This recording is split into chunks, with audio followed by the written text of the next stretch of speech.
Hi everyone, welcome to another episode of Brit Space. I have exactly 20 minutes to film this, so let's get into it. Move for a switch up. I hit the function, hit the rose till I hiccup. So this is my second video in my series of 5 things I wish I knew. You all wanted to hear about dating, so we're gonna attempt to tackle that today. Okay, so yet again, like I did on the last video, I opened it up for questions on my Instagram. If you are not following me on Instagram, you should be at Britnell. That is usually where I do questions, and I don't know, I just feel like I get a more up close view of you guys on Instagram. So be sure to follow me there. I'm also on Facebook, and I also have a blog. All of that is linked in the description box, so check it out. Okay, so 5 things I wish I knew about dating as a single parent post-divorce. I'm gonna add in that. Oh my goodness, when I tell you it has been a journey. I'm just gonna get into this. Number 1. I wish I knew how much scheduling would have to go into attempting to date and be a single parent. Obviously, when you have kids, you do not have the same amount of time as people that do not have kids. So when you're trying to date and schedule it, it actually has to be scheduled. There's been times where it's literally been like, oh, okay, so do you want to meet up? Do you want to go to dinner? And it's like, okay, cool. So I'm free on Thursdays between 3:30 and 5, but not before 3:30. Or we could do Saturday after 1:30, but before 5:16. It's ridiculous. You know what? You get past that, and I will say, when you are with people that understand, either they have kids themselves or they're understanding that you have kids, people will work around it. So that was number 1. Okay, let me answer a few questions like I did on the last video. I'm gonna weave the questions kind of in between. How do you find the time to date? Because working 12 hours, it's hard to do.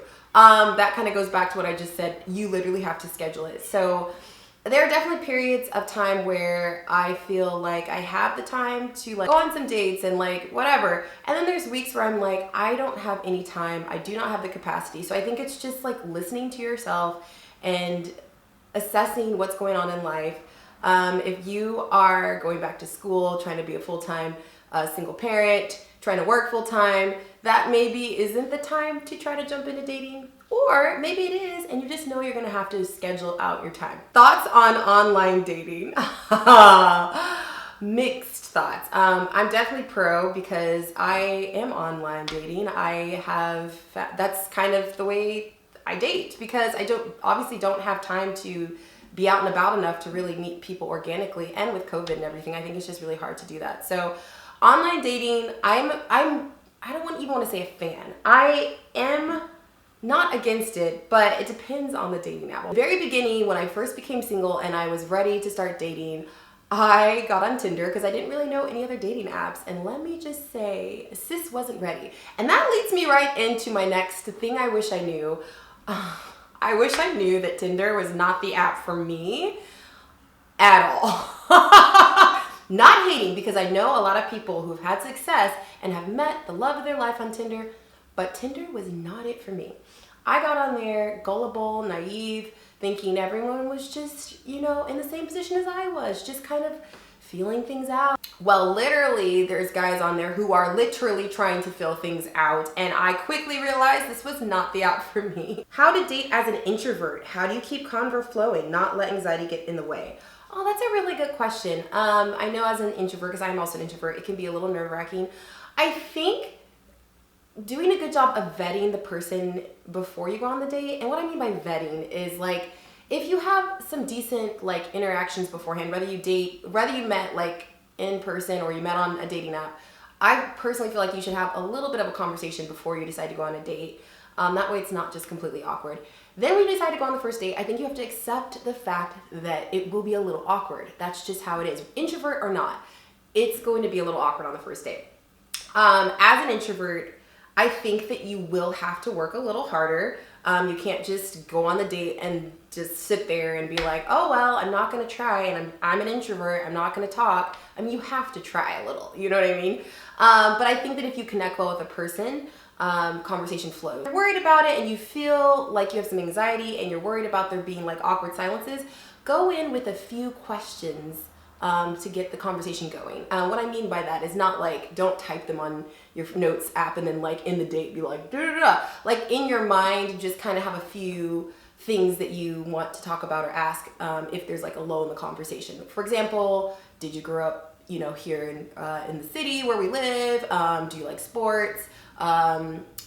What's your favorite thing to do when you have time? I don't know, like simple questions like that. Just like open-ended where you can start talking, get the conversation flowing, loosen up a little bit. I'm also a proponent for like a cocktail.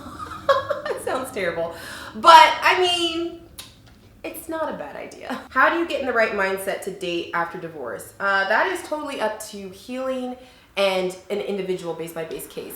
I know for me personally, I did not necessarily rush right into dating. I was shocked at how many people would tell me or come up to me and be like, oh, like literally just moments after my marriage ended and be like, you're cute and young, you should start dating. And I'm like, yeah, it's been like 5 minutes, and I know that they meant well, but in my mind, I just wasn't ready. And I don't know exactly when it clicked. I literally just had to wait until I felt ready. And I didn't want to rush that because I knew it wouldn't be good if I did. Please know that like I don't got it all together, okay? I'm just sharing the progress and the journey. I by no means have this all figured out. I am not an expert, but I think to get in the right mindset, I had to focus on me. So not dating, because I really had to focus on healing. I had to focus on caring for myself.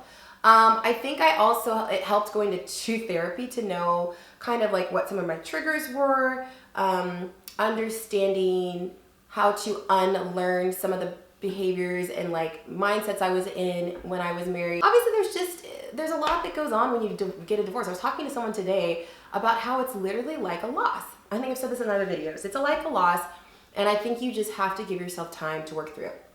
But when I felt like I was ready, I didn't put a lot of pressure on myself. My goal was just to, it sounds so cliche, but get back out there by going on a few casual dates and not really putting too much pressure on myself. So definitely listen to your body, listen to your mind, listen to how you're feeling.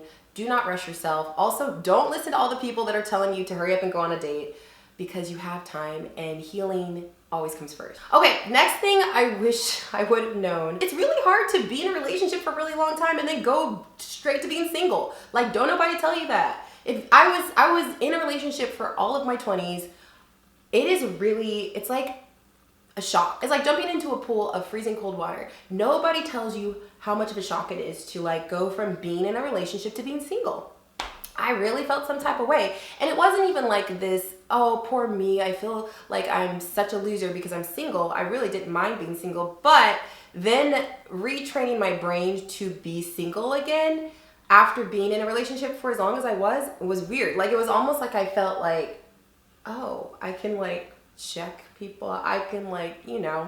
I don't know if this is making sense, but I just had to relearn how to date and be single, because it was like 10 plus years, and I felt kind of like I was an athlete who was in retirement and was ready to get back in the game and was like, I don't remember how to do this.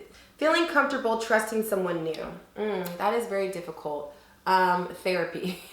Because I think that depending on whatever your emotional baggage is, I shouldn't say baggage, but like whatever past traumas you've had or past heartbreaks you have, it's hard to not bring some of that into a new relationship or into dating.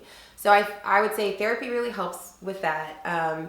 Also, just recognizing when you are triggered by something, recognizing what you're feeling and not ignoring that. And I will say I wasn't always the best about that. I think that I naively went into dating thinking all of my past stuff was just gonna kind of be gone because I had healed, and like then I realized like a lot of that stuff does carry into the next relationship, and it can be complicated, and sometimes it doesn't always go well if the other person you're with has other issues too. Like sometimes it's not good. So I think recognizing that and being super, super open and communicating every single thing you're feeling is really, really important. So okay, I lost track of where I was at, but ultimately, I really also wish I knew that it would be fun. I think that there's so much pressure on dating, and there's so much pressure on like when you break up with someone or get a divorce that you have to find someone new. And like,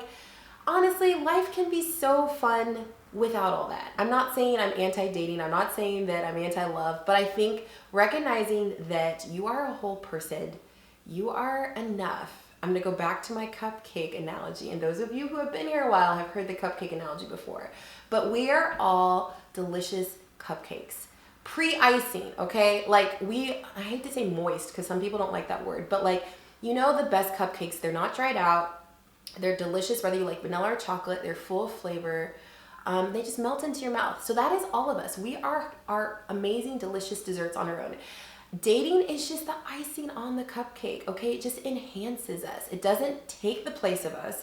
It doesn't completely change us. At least it shouldn't.